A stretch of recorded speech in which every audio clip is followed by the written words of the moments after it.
Alors ici, je vais mettre deux signaux en quadrature de phase. Alors quadrature de phase, ça c'est simple, c'est si le premier signal, j'ai une grandeur, peu importe ce que c'est, un courant, une tension ou une grandeur électrique, mécanique. Ici vous avez le max, sinus oméga t plus phi, ben, ça sa première grandeur. Ben, la deuxième sera dire en décalage de voilà phi plus pi demi. C'est-à-dire que ben, on a un cosinus. Je veux dire, elle est décalée. On va dire ça, elle est décalée. Elle est décalée de pi demi. On va se dire ça comme ça. Mais attention qu'il y a 3 pi demi. Parce que si vous avez un signal comme ça, soit il est décalé de pi demi, comme ceci. Là, il est en avance. Celui-ci est en avance sur le signal S1. Par contre, si vous mettez 3 pi demi, 3 pi demi ici, voilà. Là, il est en retard sur S1. 3 pi demi, il est en retard sur S1. Donc attention si vous mettez pi demi ou moins pi demi. Si vous mettez plus pi demi ou moins pi demi. Alors je vais le faire tout de suite. Je vais mettre un signal. Bon ici je vais mettre un signal, je sais pas 6, peu importe ce que je vais mettre. Si c'est l'autre 4, donc je vais mettre... voilà. Mais supposons qu'ici je prenne 36. Ben, celui-ci, le deuxième, je dois prendre 36 par exemple, plus 90.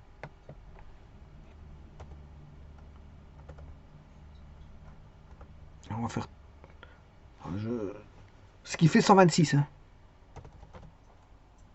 Alors, ce que je peux faire aussi, le bêta, je vais marquer alpha plus 90. Je vais marquer alpha plus 90. Alors, alpha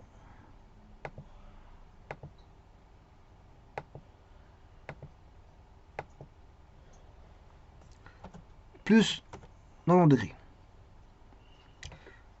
Voilà, donc là, on voit bien qu'il y a... Je remontais. Alors, je remets tout en radian. Le premier signal, voici, c'est le... Voilà, c'est le tout premier, c'est 6 fois sinus oméga t plus 36. Le deuxième signal, le voici. Donc, avec, on va dire, le vecteur mauve correspond... Et la somme des deux, je vais la mettre dans un petit instant. Parce que ici, pour l'instant, la somme n'est pas bonne. Si, elle est bonne. Parce que si je ramène le vecteur de l'autre côté, ce que je peux faire, si on a le point B,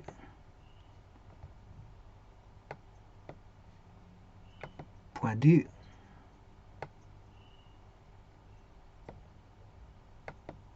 point C,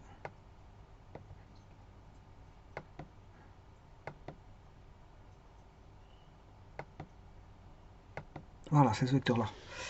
Donc c'est bon.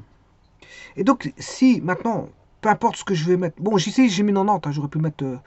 voilà. Alors, le vecteur en rouge, c'est la somme. Hein. Le vecteur rouge, c'est la somme des deux. De l'orange plus le mauve. Alors, si je change l'angle, je peux changer l'angle à ma guise du premier système. Vous voyez qu'on aura toujours 90. Hein. Alors, que signifie la quadrature de phase? Ça veut dire que quand il y en a un qui est à l'extrémum, l'autre passe par la racine. Quand il y en a un qui est maximum, l'autre passe par la racine. Mais ça, c'est la somme de deux signaux en quadrature. Hein. C'est la somme de deux signaux en quadrature.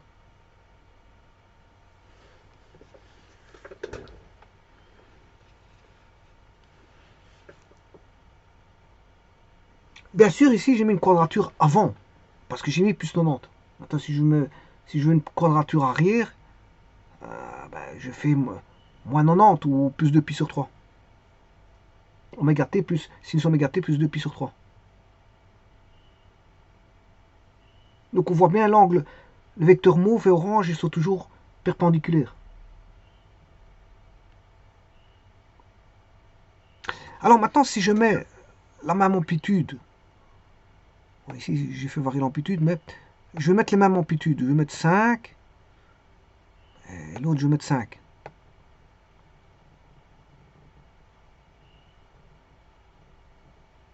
Voilà, ça c'est deux signaux de même amplitude, bien sûr même fréquence, en quadrature de phase.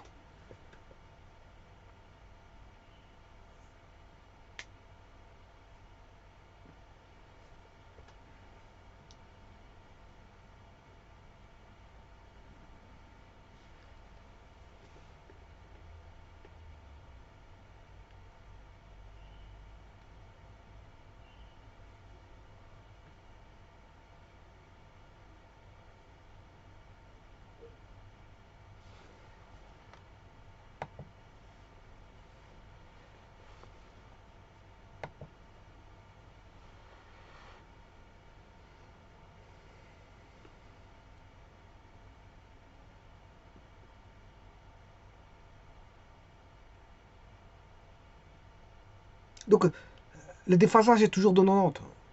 Parce qu'ici j'ai mis un déphasage de 90 en avant. Donc le signal orange est déphasé en avant par rapport au mauve. Hein.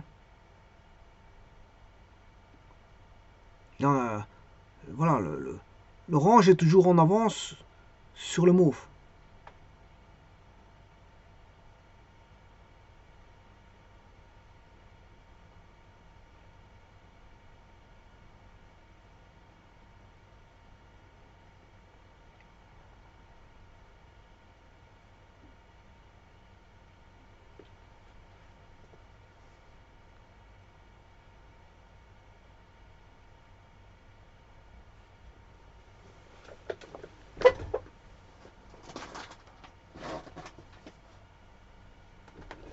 Alors, à ça, je veux bien ajouter, comment on appelle le lisse à jour.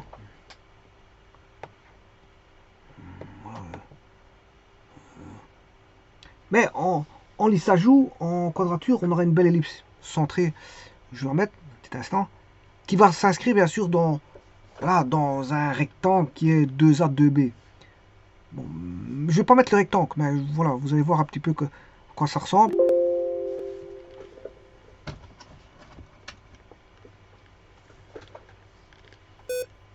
Donc je vais écrire l'équation. Bon, tout d'abord il faut que je cherche.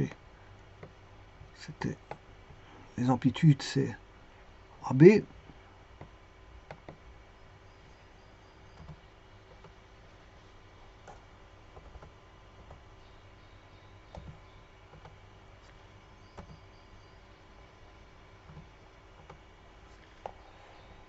Alors ici, comme on a à moins 2xy sur AB, cosinus phi. Voilà. Cosinus phi, bon, la phase ça fait 90 degrés, cosinus de 90 ça fait 0. Donc on n'aura pas de moins 2xy sur AB, cosinus phi, parce que bon, ça fait 0, puisque phi vaut 90 et cosinus de 90 ça fait 0. Donc on aura directement une belle ellipse centrée par rapport à l'axe xy.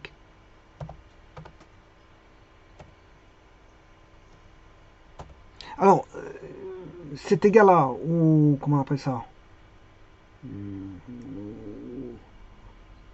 au sinus carré de phi. Sinus carré phi valant pi demi, sinus pi demi ça fait 1, et comme il est au carré, 1 au carré ça fait 1. Donc on a une ellipse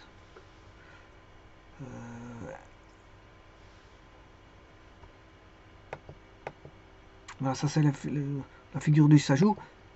Je vais mettre les points.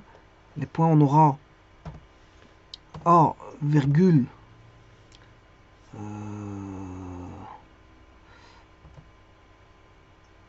B. Complètement raté. On aura, je vais mettre le rectangle. Hein. Donc le rectangle c'est A, virgule, B.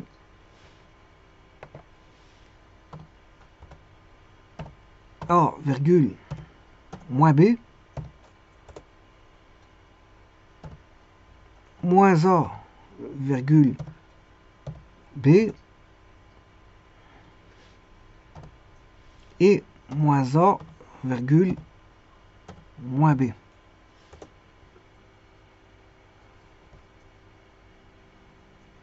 Chercher un polygone.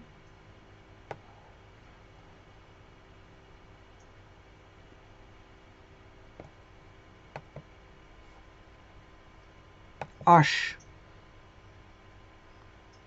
F, G, L, H. Voilà. Et vous avez... Ouais, comme les amplitudes sont les mêmes, on a un carré, donc un cercle. Et les amplitudes A et B sont les mêmes. Hein. J'ai un carré donc, et un cercle. Maintenant, je peux changer les amplitudes. Vous allez voir que les ellipses, suivant que A et B est plus grand, on aura un axe plus grand que l'autre. Hein. Donc on aura des ellipses allongées suivant A et B, suivant qu'A est plus grand que B ou que B est plus grand que A. Regardez bien, ici, l'ellipse s'agrandit, puisque j'agrandis suivant X. Donc l'axe en X est beaucoup plus grand que l'axe en Y. L'axe de l'ellipse. Pourquoi? Parce que je manipule le A qui appartient à l'axe des X. Alors si A devient plus petit que B, c'est normal qu'on ait une ellipse verticale. Mais dès le moment où A est plus grand que B, on a une ellipse plutôt tirée vers l'horizontale. Alors maintenant je vais faire varier les deux, le A et le B. Et vous voyez que ça varie aussi bien verticalement qu'horizontalement.